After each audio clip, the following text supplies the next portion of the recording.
made a very strong argument in chapter 2 of the book. Yes.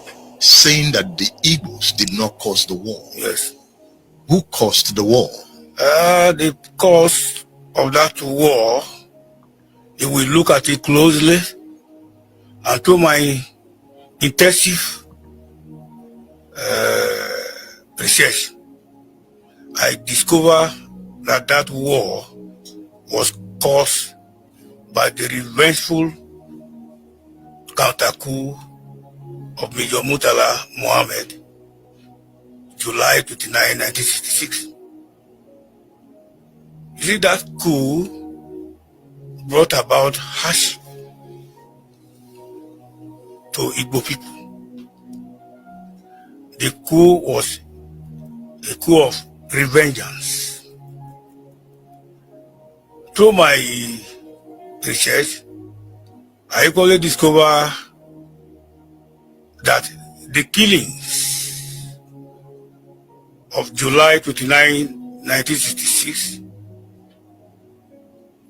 can be referred to a massacre of Igbo people. The senseless killing, it to say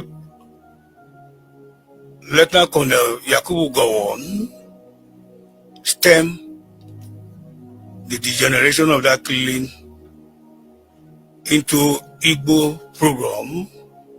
There could have no war at all, civil war at all. But that coup, mass killing, snowball into Igbo program that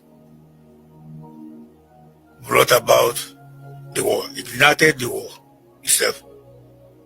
That is my opinion. There's no way, there's no other way you can look at it. That's the truth of the matter.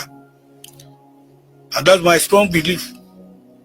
It was not the Ndiogu revolution, 1966 revolution that was erroneously believed to be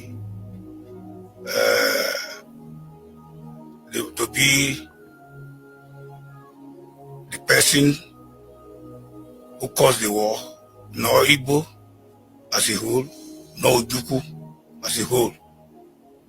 But the war was caused by that 1966, July 1966 coup. You are an Igala man from Kogi State. I'm from the north. You are not an Igbo man. I'm not an Igbo man. I'm not from the south. You joined the Nigerian Army in 1967. I joined the Nigerian Army in 1967. The pogrom you are talking about took place in 1966. In 1966. You were in Kaduna then. I was a living witness. What did you see? I saw so many things. I was there working at one of the textile industry, Kakuri, Kaduna, when the first coup was staged by Major Kaduna Nzogu. When the coup came up, it was jubilation all over the street in Kaduna. People were jubilating. And they were happy about that coup that took place. Because if you see how that coup came up, there were some events going on. The corruption and nepotism. The first coup. It was right to the first coup. Disliked those things. The military revolution. And the crisis that came up in the Western region during 1965 election as a result of the ruling class trying to extend their political tentacle to cover the West. So it resulted to using talks to snatch away boxes. There was naked rigging of election that degenerated into almost anarchy in the West. So the riot in the West, which was popularly referred to as Operation Weti, where mass people were killed was going on. The Prime Minister was helpless to quell the situation, and this created an avenue for the military people to take over. And you said there were jubilations in the street of Kaduna. Yes, when Nzogu and co struck. But why would they jubilate when Ahmadu Bello, their leader, was killed in that coup? Because of the happenings, the political happenings during that time. People were disenchanted with the level of corruption going on among the ruling class. The nepotism was going on. And it came to a level where vote did not count. In our nascent democracy in the Fourth Republic. So people were not happy. Who did you see jubilating? Were they northerners? The masses. Or southerners in Kaduna? Masses of people. Did you jubilate? Yes, I did. You welcomed the coup? I thought it was a relief, a big relief. I thought it was a big relief. In your first book, this book, yes, this is your first book. Exactly. About the war. Yeah. You titled the book The Bloody Nigerian Biafran War. Exactly. You called the first coup a revolution. A revolution. Why was it a revolution? It was a change in government.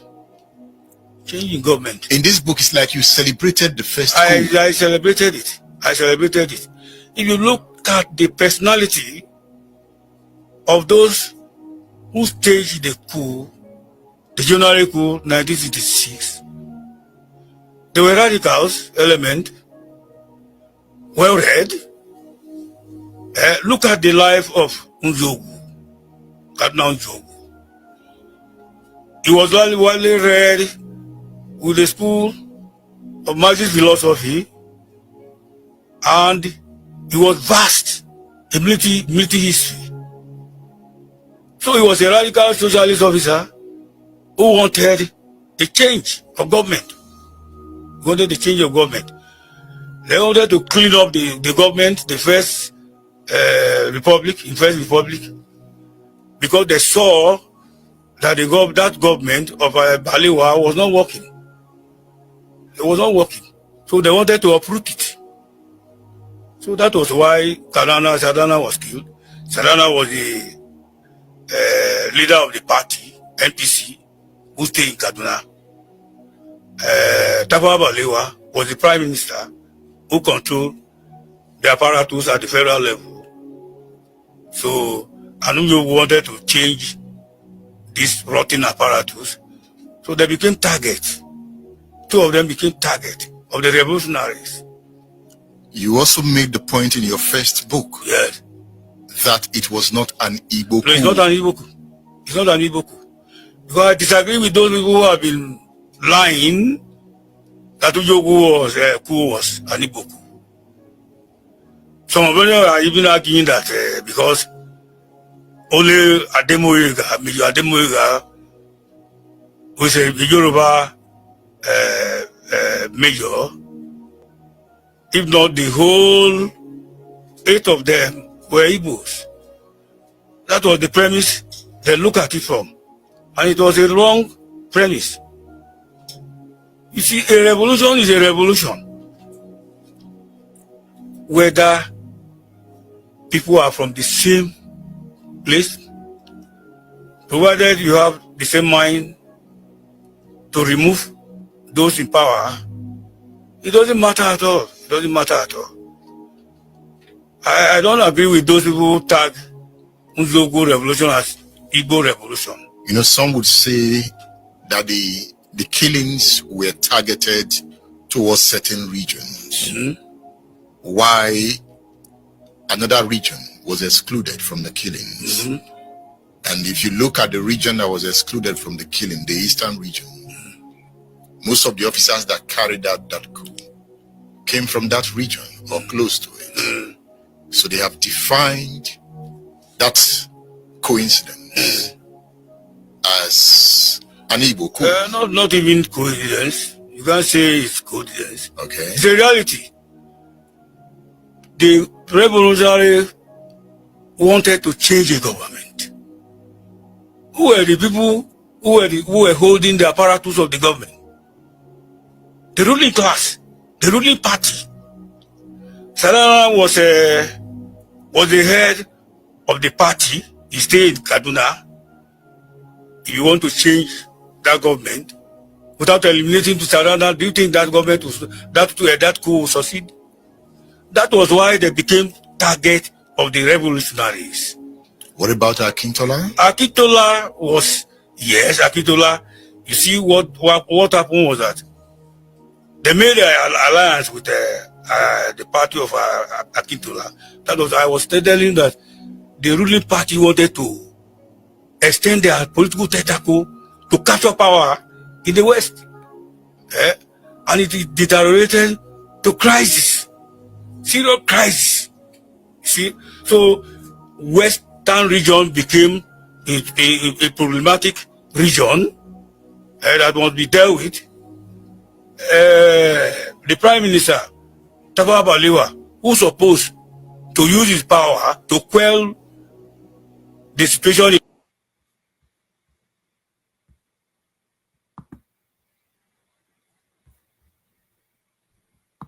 Thank you, our brother Isi Mamadou. Thank you, Justin. Those that are watching, thank you for bearing with us. You see, we are building up the story. We told you there's decay. And we need to tell you how the decay started and how it has been sustained.